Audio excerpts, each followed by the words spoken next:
Good morning. I would like to show you my studio after a cup of coffee here. It's already getting pretty warm here in Tucson, Arizona, but I'm going to turn my camera around so you can see my porch, my studio. Hold on a second. All right, so this is my porch, and what we have in this corner here is a rock saw. It's quite large. We actually use it for cutting rocks, but you can also use it for cutting glass.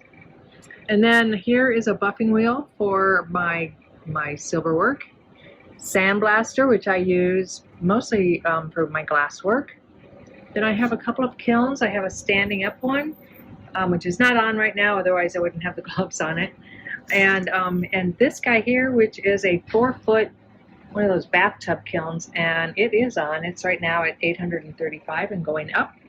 So I can't open it, but yeah, so I'm firing in there right now.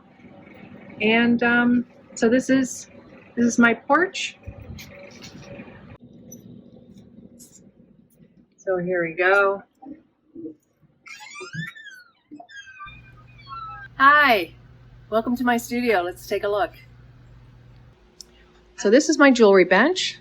This is where I saw silver, copper, I rivet, I put together jewelry items. And next to me when I'm working is is a wall of tools. And to the left or across this table here is all my pliers and shapers. And then I have more tools here. To the left of my jewelry bench, I have another bench, and this is a rolling tool bench. And here is where I put together ideas. So I'm building a caged sconce for my front porch. But I have a couple of other jewelry items that I'm working on right now. Here's some hollow beads. This is a necklace with concrete nails that I hand forge and attach glass to. And here I'm working on hollow borosilicate, and then borosilicate chain. So those are some of the pieces that I'm working on at the moment. And what's really cool about this bench is that when I'm sitting at my jewelry bench and I'm needing to solder something, I can just open this up, and it's got that's all my solder in there. This is my flux, and this rotates around so you can go all the way around your pieces. And so I don't have to have a mess up on my jewelry bench. I can just work right here, and then when I'm done, closes right up. So it keeps everything a little bit less cluttered. So the next bench over from that one is a workbench, and this is where I have my rolling mill, and it is bolted down to this table. So I have a rolling mill, I have some anvils. My favorite anvil is this guy. Gives a nice curve to my work, and it was, I think I got it, I don't remember where I got it, but it's just a piece of a railroad rail. And then I have a 4-inch sanding belt and a drill press. Okay, so we're heading into the glass section. This is my Aerosprings kiln. It doesn't have a digital controller, but I attached one. So there's the digital controller. And I don't think they make that style anymore. They make a different style, but it's the same thing. So it's one of my favorites, and I use it all the time. It's a top loader. So I don't think I have anything in there. Nope. So it's a top loader. It also has a bead door, but if I was going to buy this again, and I would buy this again, this is a great kiln, but I would opt in for the 4-inch door.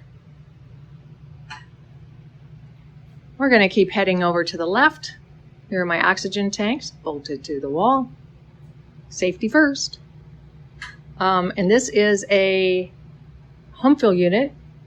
And if you want to learn more about the home fill unit, then head over to my YouTube channel. And it is, I'll probably put the link in the chat. Okay, my glass stash. So this is, it's actually a lot less than most people's. But it is, a 6-foot shelving unit. And I'm in the process of rearranging. So I'm wanting to actually only make this. So this is 3 feet wide, and I'm wanting to only make it 2 feet wide so I can do something else in this area. But up here is my borosilicate. Way at the top is just a bunch of stuff. Then I have my boro, and I have some presses and things that didn't fit in a tube, such as some frit and some Murinis and my foils. All that stuff is up in that area. This whole area is 104. Then we're going to come down a shelf, and this area is stuff. So I have 104 there. Then I have Lauscher's 104, some old German. I'm not really sure what that is, but it's really nice to make spacers out of. Then I have some other glass here. Let's get all the way down. So yeah, I have some old glass. I have that Czech shampoo glass. Oh, that's beautiful stuff. So this again is all 104. Come down one row, and now all of that is my borosilicate color. Come down another row, and here I have some more. I've got some sim, and I've got that's again some boro and some 104. So I have things kind of mixed up, but kind of sort of labeled. And then at the very bottom is 90 fusible glass. Okay, so this is my flame working bench. Right now I'm using a Bethlehem Bravo. It's a great torch. It uses less oxygen than other torches, which is what I really like about it. And it's a little bit softer flame than some of the others. So yeah, this is a typical bench. I do have an extra 5-liter concentrator there in case my home fill unit decides not to work. I can swap that out and continue creating oxygen. I have a Paragon kiln over here on the left, and that one is a front loader, so it lifts up. It's a guillotine style, and I can make taller pieces for that. I can make some goblets. Here I have some tools hanging up on a magnet, and then I have some pulled points for when I'm inspired to make something out of boro. Yeah, so this is my bench. I'm working on a bunch of little little birds, little blue birds. Let's see if I can show you what those are. So they're like little blue birds made out of Bombay Sapphire gin bottles. So they're really fun. And so I'm making jewelry with those. So this is my bench. And I have a fume hood up here, or a ventilation hood to catch all my stuff off my torch. And it's attached here onto this ventilation duct, and then it goes out. There's a fan right up in there. Then I also have a whole huge room fan there. So then if I'm flame working on a different bench, this whole room is like a hood, and it just gets sucked out really fast right there. Yeah. Then I've got another hose that's coming down here into this. So that, you're probably wondering what that is. That is my powder booth. And so the way it works is that I put powder in the tub down there, and I remove this guy. So powder goes there, and I remove this blue cup here. And so I turn on the ventilation, and it comes all the way up to it just flows up. It's pretty strong. So I can powder over there and then come back over to my torch and melt it in. So I'm really using positive airflow in and up and out.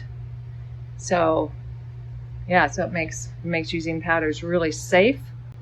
To the left of that is another toolbox. On top of there, I have a ton of borosilicate glass, and down here there's my hot plate.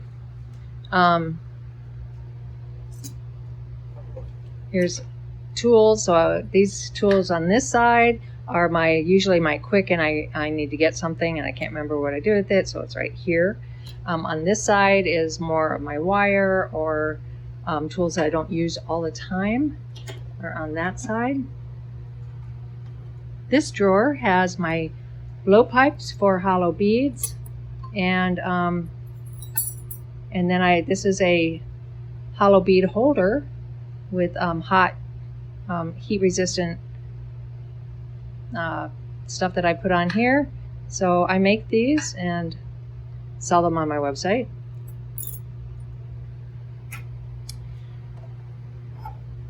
This is my graphite.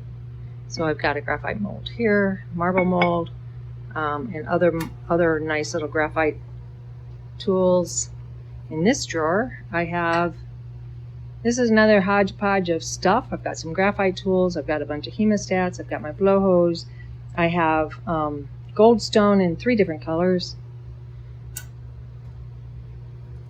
And in here is just stuff that wouldn't fit in any other drawer. So these 2 big ones, again, is just more stuff. Yeah, so now we're going to just scooch on over to this bench. And this bench I have this is on, so I'm not going to open it up, but it is a Genken kiln that I won. So I won this kiln, oh boy, I think it was in the late 90s, or super early aughts, I can't remember when. But I won this kiln from making a soft glass marble. So I won first place. So I got that, and I got a torch, and I think the torch was a Red Max, and I got a 3 or 5 pounds, I can't remember which, of double helix, and I got a big full round of dichro from CBS, and I'm pretty sure I got a bunch of other glass, but I can't remember. But anyway, it was such a long time ago. But I still have this kiln, I still have the torch, and I still have some of that glass that that double helix gave me. So I'm starting to use all that now. Then over here, and it's probably sought after vintage double helix is what I'm guessing. So over here is an Ames kiln, and this was my very first kiln. So this one, it's a very small. It's an enameling kiln, and I used it actually for enameling and for burning, not my burnout kiln, but getting ready for metal casting. So I would put the casting in there to heat up, melt the metal, bring it out, pour it in, vacuum suck it in, and away we go. So that was my first bead making kiln. And it's only 9 inches deep, so I had to use 9-inch mandrels. So my hands got really used to that heat. And then I have another shelf of stuff. So this is a really, really cool picture of the time. So this was, I think, 1996 or 97. And my studio was in a closet, so it's very small. And this here is a couple of bricks holding up a steel plate, and on the steel plate way over there is a glass rod warming up. So it used the heat of the torch to heat up the steel plate and then warm up the rod. So that's the way I would warm up my rods or my Marini. And here I'm making a button using a pair of hemostats. So yeah, so that's kind of a cool insight of history. And then I have a loft. So I have so inside there is a closet to the right and a closet to the left of just more stuff, more glass and that kind of stuff. But up here is, I've got my trade show stuff back here. I've got more jewelry and things just to get, because they were taking up floor space. So I decided to put them up there. And then boxes, and most of the boxes up there are empty for shipping, and the ones that aren't are labeled with what I have in them. So, and this piece, so that piece is the piece that got juried into the Life Forms show that's going to be at Fuller Museum. So that's really exciting. I have it in here, and I have been collecting big boxes because I need to box that up, and I'm going to be doing a double boxing. So that is going out later this month. Okay, this big table. So this is right in the center of my space. And this is a 6 foot by 4 foot table that I made. I already had the wood, so it's pretty beat up looking, but I made these legs. These legs are really cool. And then I also made, and there's the manifold. So I made a 6-port manifold plus the inlet. So I can have, 5 students. I pull this is on casters, so I can move it around. I can pull it out from against the wall.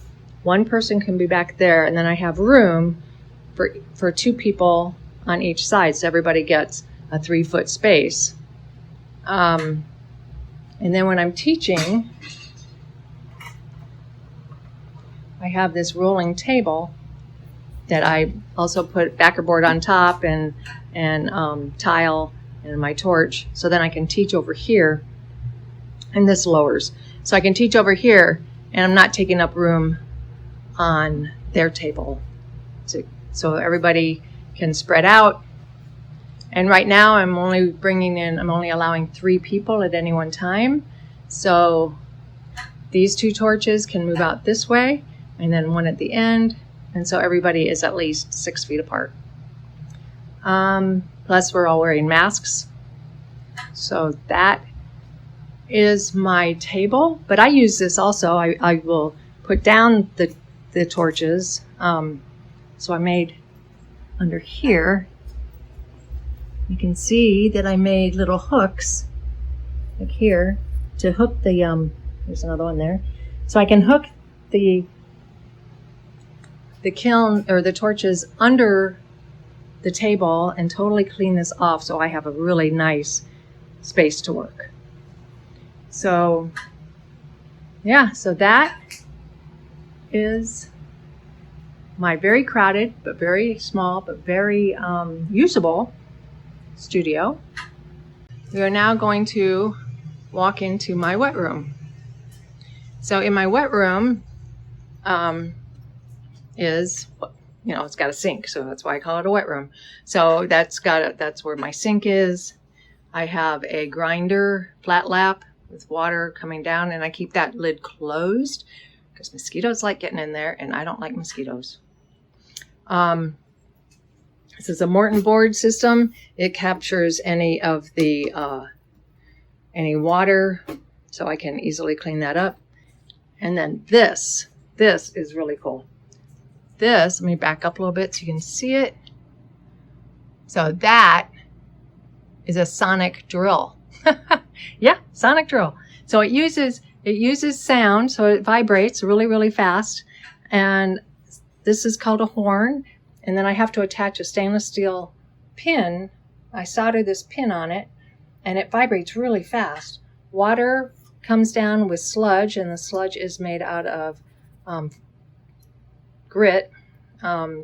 Believe this is aluminum carbide or silicon carbide. I think it's aluminum carbide.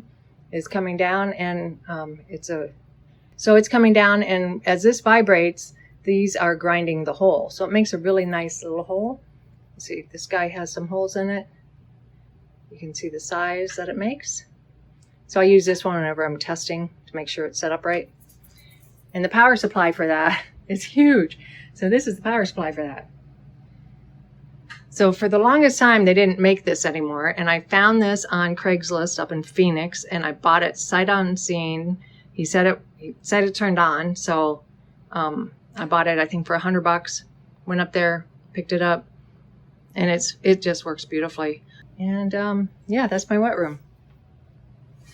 And so this is my office. It is kind of a mess at the moment. But in order for me to have classes, I had to make a bathroom. So I made a toilet right here. Right now it's pulled off of its toilet thing because the plumbing is 100 years old and it grew a bunch of roots. So I've called somebody in to snake that out. So that should be up and running in a week. And then this is a little cove. And I don't have anybody's beads up right now, but I'm going to be painting this, and then I'm going to be building shelves going all the way up that to put all the collected beads that I've collected throughout the year. And then I've got my desk, so we won't look at that. But this is my photography area. So this is my photo booth. And these are my lights, these big square things. So I just angle them up and take a photo of what I've got hanging. So I can have things hanging there. I can remove that. I can hold things. It's pretty good. I like it. And you get the nice gradient of white to gray going up. So that is my photo booth. So I hope you liked the quick tour. It's pretty small, but it works. Yeah, it works pretty well. And it's a lot easier to clean than anything really big. So that part is great. So stay tuned for a couple of demos.